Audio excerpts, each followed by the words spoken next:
So gap assessment. Preparation involves understanding where there are gaps in your understanding. These include the following. So where are there gaps in your finances and debt reduction? Does your debt outweigh your current income? If your debt outweighs your current income, and you are always in the red, you don't have time truly for a relationship. I know it seems like you do. When you seek a relationship, you're almost seeking unconsciously someone to solve that problem for you, where your debt outweighs your income, and you are the only one who can truly solve that problem. Also, shelter and stability. What type of shelter? Are you still living with your parents? If you are down, you have a situation where you lost your job. I was homeless for a bit. I lost my job. I lost my teaching job. It was during the recession, and it was hard for me to, find stable work. I had to do freelancing, so I had to move in with family.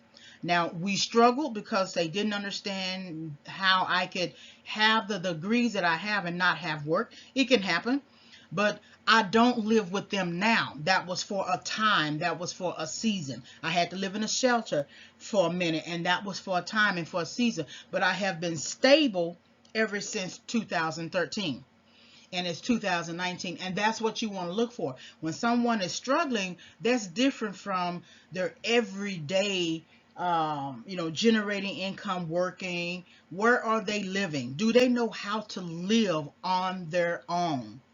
I, I've seen so many people who are like 30, 40 years old, and they have never had their own apartment. That's not good.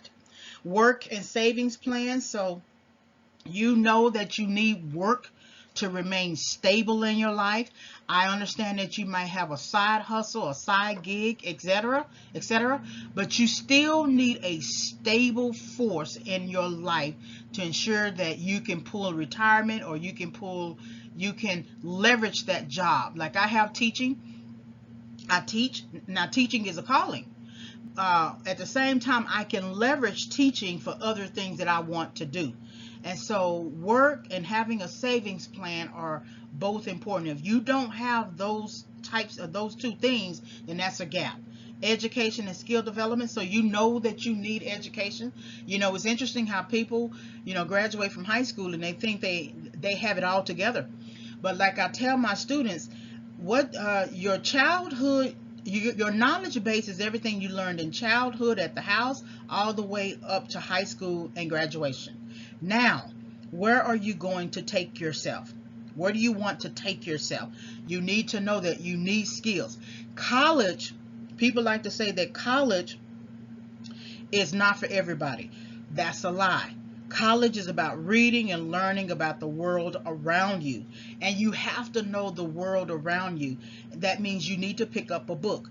You need to get a skill. So therefore, at least those 2 to 4 years will help you to process your thinking in terms of where you want to take yourself.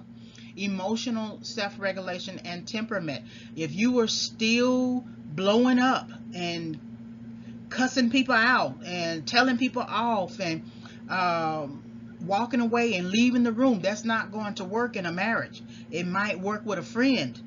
It might work with a short-term boyfriend, but if you're talking about a marriage and you don't know how to manage your emotions, and you can't manage your emotions unless you are in chaos, that is telling.